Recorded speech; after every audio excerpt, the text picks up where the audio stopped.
All right, it is still the Ultimate Money Show on Raypa 100.5 FM. My name is Dima. Welcome back to the Abuja studio. Yes, I do hope that you enjoyed that particular conversation there from the network studio about, the football. We're still celebrating Arsenal qualifying for the Champions League, which is my club, by the way, so making a no verse. Anyway, right now, we just want to get into the papers and, get to give you the stories, let you know the stories that are really making headlines today. And without further much ado, let's get right to it. This is the newspaper review. Okay. All right. This is to also let you know that we are live on YouTube at the moment, and it is at Raypower Abuja. All right. Let's get right into that paper. Now, we'll start off with the Nigerian News Direct newspaper, where we have the big story saying no bill to rename Nigeria or end Sharia, according to the presidency. If you have been tracking that story well, this is a confirmation now coming from the presidency, and that story you can read in detail on page 15 of the Nigerian News Direct this morning. Meanwhile, other stories here: Boa Cement shareholders approved 338.64 billion naira dividend payout. That in detail is on page 13 as well.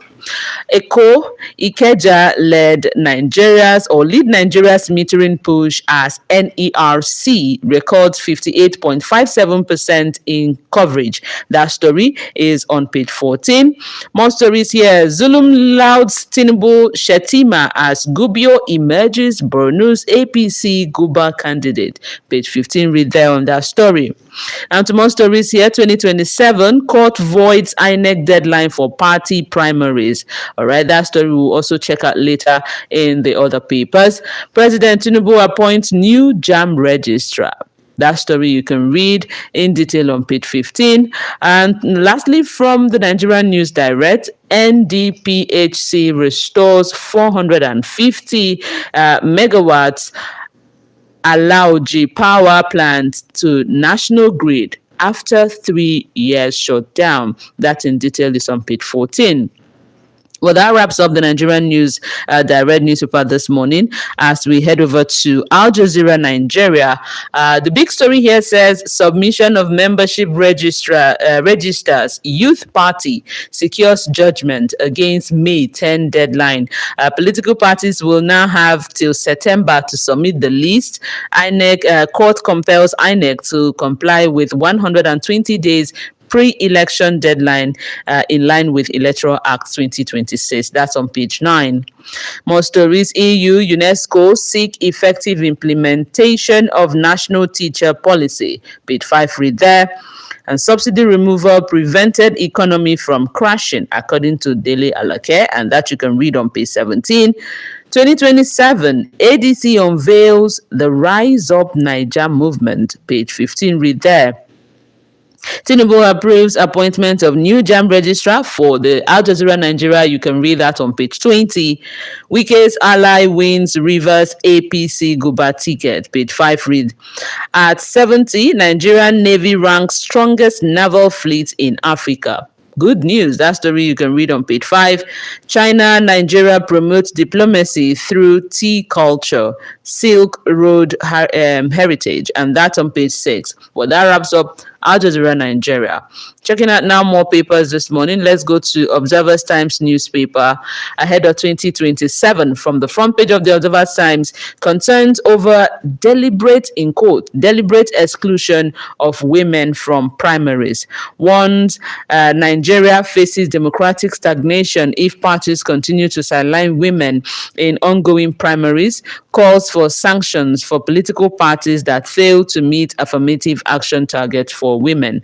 This one is on page 1 as far as the Observer's Times is concerned this morning. Fubara picks NDC Rivers governorship form ahead of 2027 election. Page 4, read there. 2027, only foolish people believe I'm working for Tinubu. And that statement is coming from Kwankwaso. That you can read on page 5 for the Observer's Times. 2026 flood alert. NEMA lists 11 Niger local government areas as high-risk areas. As if what Niger faced in the area last year wasn't enough. I'm really free for Niger. Well, this story is on page 6. Find out in detail. JAM releases 279 UTME results held for investigation. And this is on page 7. I want to say that one is good news. Still on the matter on education, from the Observer's Times, ASU slams federal government over breach of 2025 pact, threatens strike again. Now, this is on page 3. APC declares Chinda Rivers governorship candidate. Opens on the front page here, continues on page 2. And that's it from Observer's Times. Let's check out the Standard Times newspaper. Fears of mass defection hits APC as court gives parties till September to submit membership registers. This opens on the front page for the Standard Times newspaper and continues on page 2. Tinubu has no plan to change the name of Nigeria, abolish Sharia law in northern region, coming from the presidency. Opens on the front page here now, continues on page 2. Wow. Terrorist threat in southwest is real. This is an alarming and scary one because this statement is coming from the defense headquarters. Well, that story is in details on page 3 of the Standard Times newspaper today. Dangote Refinery's private placement attracts $2 billion before IPO even launches. Page 2, read there. APC reschedules Guba primaries in Bauchi, Kwara, assembly polls in Zamfara states. And this is on page 3. Seplat Energy reaffirms long-term growth and shareholder returns at 13th AGM. Page 3, read. Osun Labour pledges support for Governor Adeleke's second term. That also is on page 3. Police officer who threatened to kill citizens over video recording arrested in Anambra State. Read the story in detail on page 4. Nigeria's electricity metering rate rises to 58.57% in February. NERC speaking there, and this is on page 13. Well, above the nameplate of the Standard Times newspaper this morning, APC primary, democratic competition, not war, but ideas, coming from Hamzat, and that is on page 3. And President Tinubu appoints Professor Segun Aina as new JAM registrar. That's on page 2. Well, that's it from the Standard Times. Moving on to other papers, the Daily Newscraft is next. All right, for the Daily Newscraft, the big story says on Fubara, says mixed reaction. Trail withdrawal from Rivers governorship race. That's update from Fubara there for the Daily Newscraft. And this story has the writer says he's now a free man, says Odinkalu, and it's a reflection of crisis in APC, says the Rivers ADC. Now this story is on page 2 of the Daily Newscraft today. ASU warns against varsities shutdown over 2025 federal government ASU agreement on page 4 for the Daily Newscraft. 2027 presidency, vote Tinubu for key project continuity. Dave Umahi tells the Igbos, and this is on page 7. AFCON 2027, little bit of a sports story here. It will be very tough, but we will qualify, coming from Eguavon, and this on page 15. On the matter on insecurity, stop kidnappings, protect innocent children, the Nigerian Labour Congress tells the federal government, and this is on page 3. Police officer Ishokpehi threatens to kill anyone who records him. Page 3, read. CBN tightens net fraud with new banking rules on page 9. And above the nameplate, US to counter Chinese influence in Nigeria with over 1,000 base stations. Opens on the front page. Continues on page 2. Well, that's it from the Daily Newscraft newspaper. Moving on to the Nigerian Pilot now. We have from the Nigerian Pilot, hold on one moment.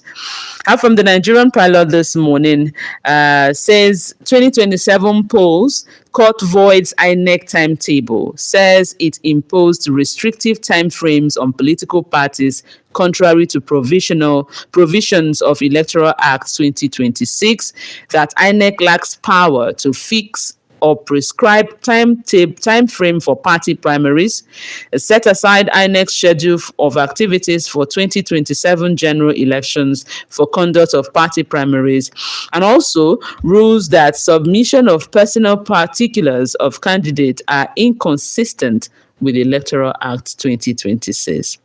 That's on page 8. Two other stories. South Governors Forum back APC first term governorship ahead of primaries on page 5. Mass defection looms in Rivers APC on page 5 as well. And IGP assures tight security ahead of the Ekiti governorship poll. This one is on page 6. A man drags ex-wife to court over alleged refusal to vacate home after divorce in Abuja. That story is on page 5. Ekiti declares 13 parties signed peace pact as INEC warns against vote buying and also violence. Read this one on page 6 of the Nigerian Pilot, where we check out next the disclosure news this morning. Ahead of the 2027 mass defection from APC, ADC, others loom as court nullifies INEC timetable, vacates deadline for submission of party membership register and primaries and others. Obey court order. Appeal means you have interest in 2027. CUPP tells INEC.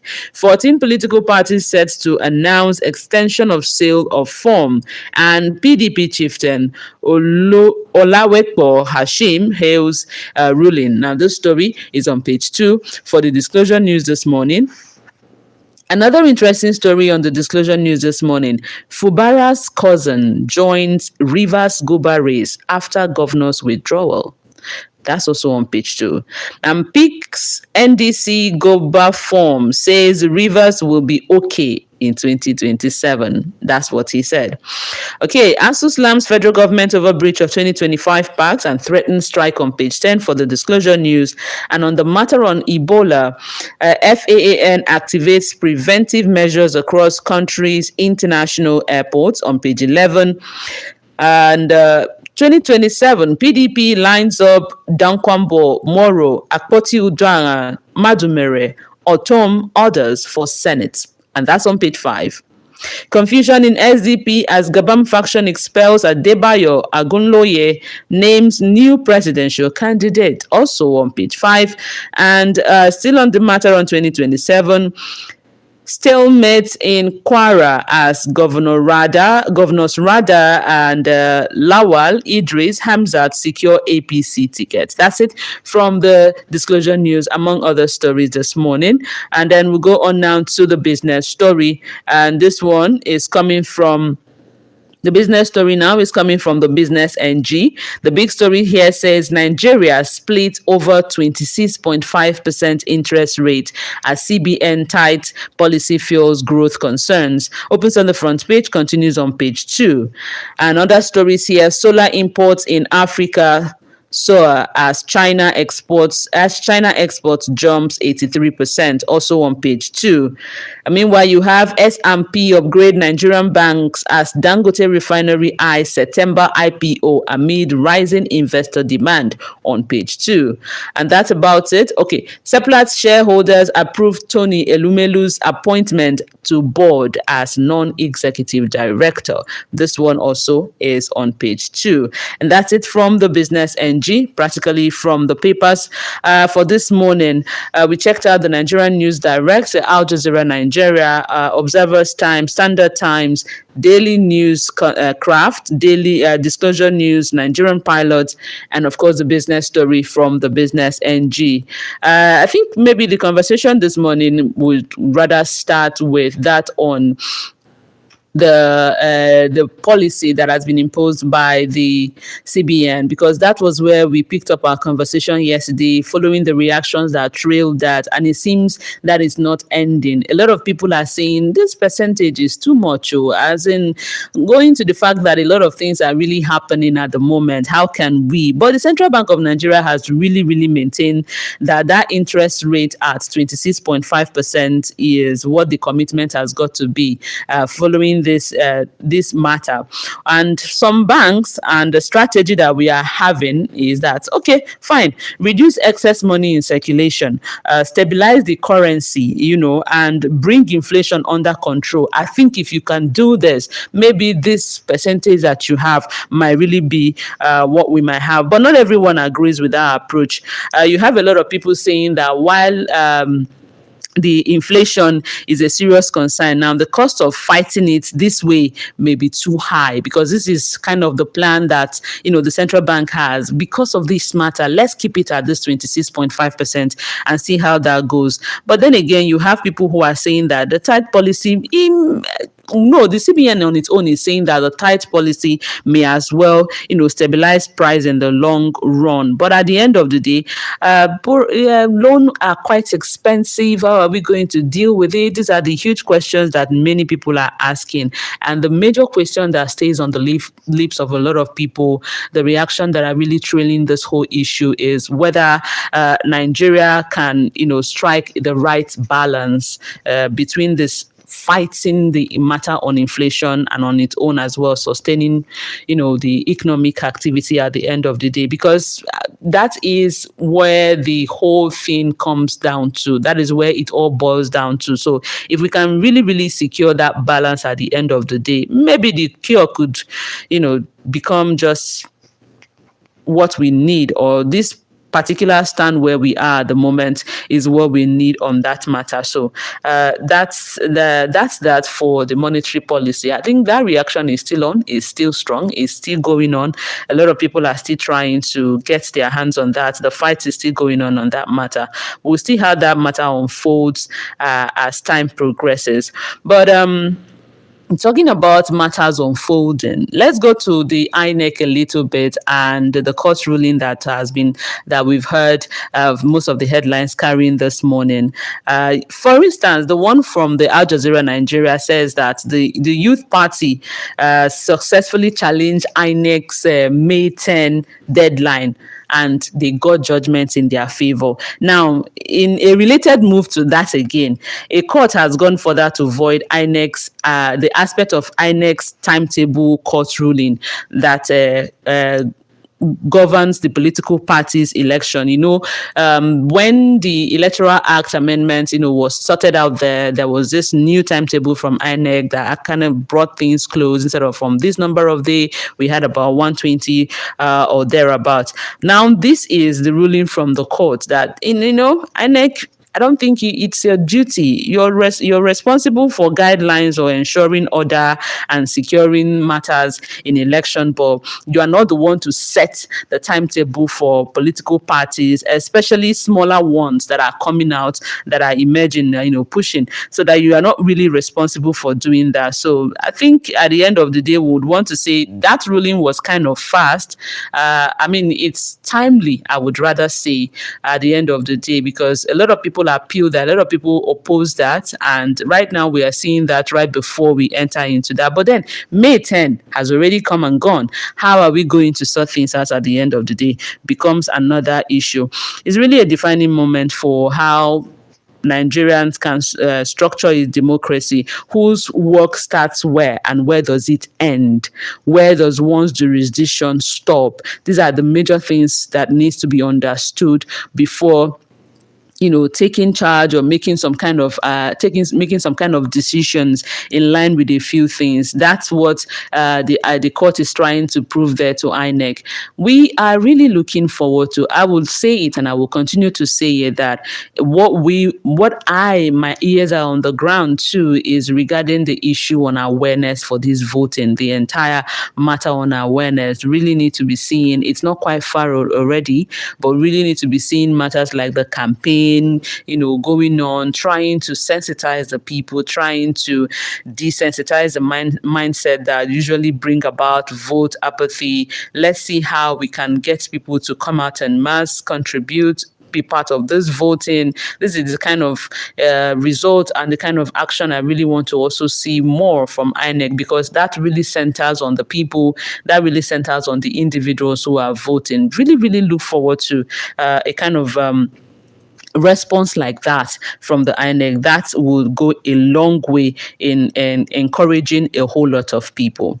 During the talking points this morning, we somebody mentioned the fact that there was a video circulating online, and this has also been carried in the paper. One of the callers mentioned that there was a video circulating online regarding a policeman who had come out to threaten, while he was really having a very good time dancing and all, threatened that whoever videos him and his colleague will shoot on sight.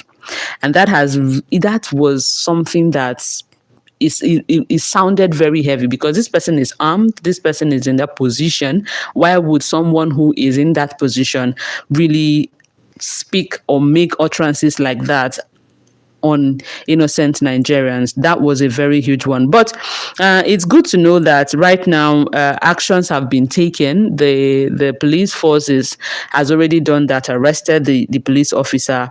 And that was the Nigerian Pilot newspaper that carried that. I think it's from the Nigerian Pilot newspaper now, saying that police officer was eventually, that was from the Daily News Craft, that the police officer was threatened to kill anyone who records him, has now been arrested. It's good to checkmate this. It's good to for, I would say, for those who are in this position or whatever position it is, to always engage in routine orientation, so as to keep their mind always alert at what is expected and what you're supposed to do. Stop crossing the line. We have seen the issue on that with INEC.